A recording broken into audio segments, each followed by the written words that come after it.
And now stand by for adventure. 3, 2, 1. In the exciting story of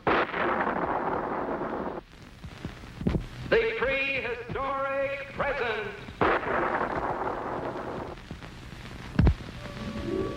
The morning sun beamed down on the entrance of the cave home of Scratch, the world's only living caveman.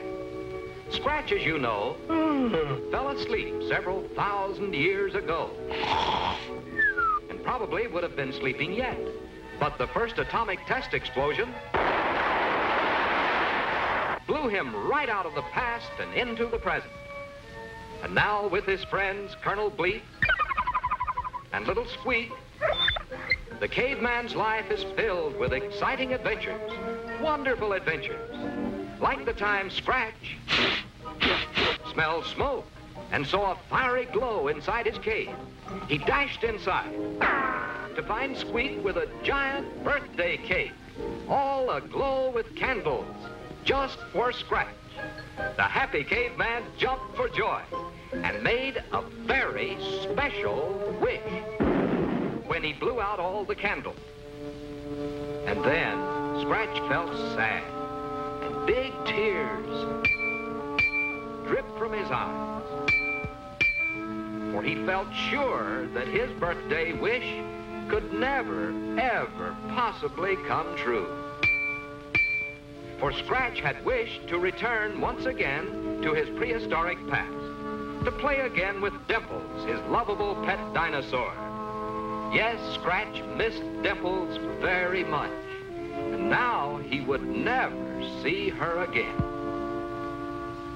But to Colonel Bleep, nothing seems impossible, and so the spaceman's birthday gift to Scratch was a golden key. The key to Scratch's wish come true, for this was the key that operated Colonel Bleep's Atomic Time Transformer, that fantastic invention which made it possible to transport anything or anybody anywhere in time or space. Quickly, the caveman hopped aboard, and Bleep adjusted the time controls to allow Scratch to visit for 1 hour with Dimples back thousands of years in the past. Squeak turned the golden key as Scratch waved farewell. Then the whole contraption suddenly vanished as it raced backwards, carrying the caveman through time. Then suddenly, there he was, back home again with Mama Scratch, Papa Scratch, and Dimples, dear old Dimples, Scratch's pet dinosaur. Meanwhile, back in the present, Bleep and Squeak watched the dials and signals of the Atomic Time Transformer as the minutes ticked by. The hand of the clock was rapidly approaching the time for Scratch's scheduled return. There's the signal. Now Bleep throws the reverse control switch. But Scratch is having such a wonderful time, he forgets to climb aboard, and the machine returns empty. Quickly, the Colonel sends it racing back. And again it returns, but this time with Dimples. Now Bleep is worried, for only enough atomic power remains in the machine for one more try. Scratch must come back this time, or he will be left forever in the past. Once again, Bleep throws the switch.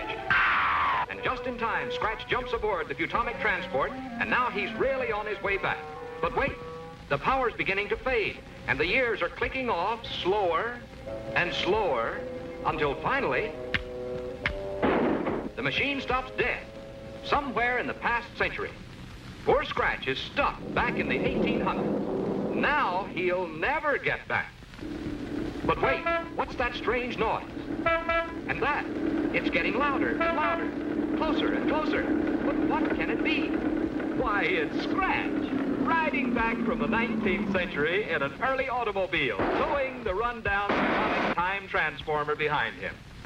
And so Scratch had a wonderful birthday.